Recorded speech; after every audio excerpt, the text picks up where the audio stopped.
Yo, what's up guys, it's EV Pro and today I'm teaching you the basics of shooting a nightlife video.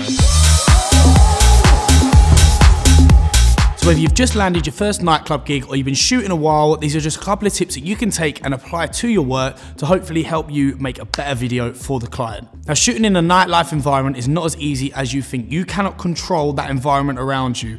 You've often got intoxicated people, you've got lots of things happening all at once. There's lots of things that you have to consider while working around your environment to make sure you get all the shots you need, that when you come into the editing suite, you can put together a pucker little video. So I've been shooting nightlife for about 5 to 6 years now, and these are just some of the tips that I've picked up along the way that I feel that may be helpful to some of you guys out there. So the first thing I'm going to cover is the different types of shots that you need to make sure that your video covers every single angle of that night. So this is to make sure that you get a good balance of your crowd shots, your DJ shots, and your tie-up shots of people actually dancing and interacting. Now me personally, I tend to break it down into a percentage split of the amount of footage I'm covering. So I do 30% crowd shots, 20% DJ or entertainment shots, and then the last 50% I use for just tie-up shots of people actually dancing and being in the moment. So I found this for me to be the perfect balance, because you don't want it to be too top heavy, you don't want it to be too much of the DJ and entertainment, you don't want it to be too many crowd shots.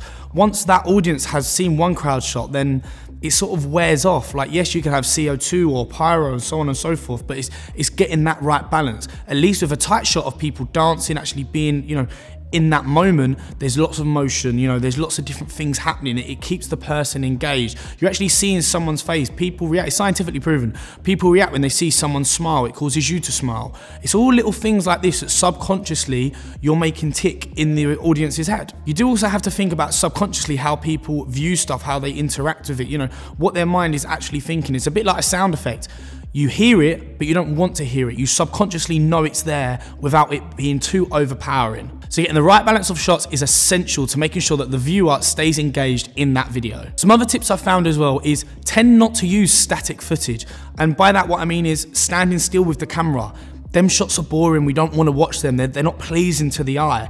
You know, anyone can stand there with a camera. Be different, you know, put some motion into your shot. Just pan with your body, left and right. It's little movements like that, you know, if you see a nice, good, like sort of zoom shot you can do, or, you know, like a tracking shot through, say, an object, you know, that then transfers someone's point of view from they're seeing that object, but then they're focusing on the content within the object. For example, by this I mean, say you have a hand railing, you start outside, push the camera through the hand railing to then revealing the dance floor downstairs. It's little things like this that keep the viewer engaged, and it's just a nice little twist rather than just standing there static with a camera. No one wants to see that, it's boring. Of course you can add these sort of effects in post, but you know, if you can do it in camera, it's going to look so much better. And then to step it up, you can do a tracking shot while scaling in as well. So you could, say, do a normal tracking shot and then in post scale that in as well, and that's going to create a nice dynamic shot for the viewer. It's all about making your shots as dynamic as possible and as interesting as possible. Also, one thing I know that a lot of people struggle with is actually filming people dancing.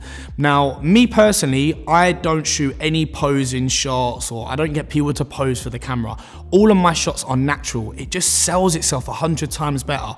You know, if I'm often shooting on, say, maybe a prime lens or something like that, you know, you can sort of film people without them being aware. Now, by that, what I mean is you can actually film them being in the moment of a song, in the moment with their friends, you know, smiling, laughing. For me personally, this is how actually I've built pretty much my entire nightlife portfolio over it, is just by doing natural shots. None of my shots are really staged at all. You know, if sometimes people do want to get on camera, which a lot of people are quite scared of being on video for some reason, but if they do want to get involved, then I might say to them, you know, don't look at the camera, you know, face that way, put your hands in the air, and then I might film it from behind so you get a nice silhouette of the hands. It's little things like this, just directing a scene. Natural shots look so much better than just standing, posing shot as if they're having a photo. That's horrible, no one wants to see that. What people standing there going, like just staring at the camera waiting for a flash. You know, it's your job to tell them that, you know, sorry, it's not photos, it's video. It is that simple, guys. All you gotta do, I know it may feel uncomfortable at first, but once you do it a few times though, trust me, it's really not an issue. Another thing as well is, don't be scared to walk around the club. I see some videographers just sticking to a stage.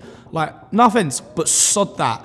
If anyone has seen me film at a gig, I am known for just running around like mad. I'm never stopping, I'm not waiting. I have that fear. There's nothing worse of getting into an edit and thinking, I haven't got enough shots.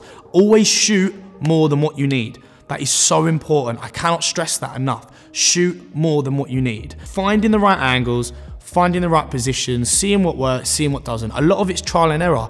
You know, I've had it before where being like, oh, I don't want to go on that side sort of because it's too busy or there's too many people there. But when I've got there, I've got some of the best shots I've ever filmed. Make that extra effort. As I say, at the end of the day, you're being paid to be there. And remember that you're only as good as your last job. That work is going to represent you. You never know who's looking at your work. You never know what potential clients you might get off that. So just put in your best work and you'll get it back. So guys, I hope you enjoyed a couple of these tips. Take it on the chin. You might want to apply it to your work. You might not. You might have your own unique style. As I say, these are just sort of what I found has worked for me, and I just wanted to share it with you guys. If you've enjoyed the content today, don't forget to subscribe, turn post notifications on, and I will see you next time.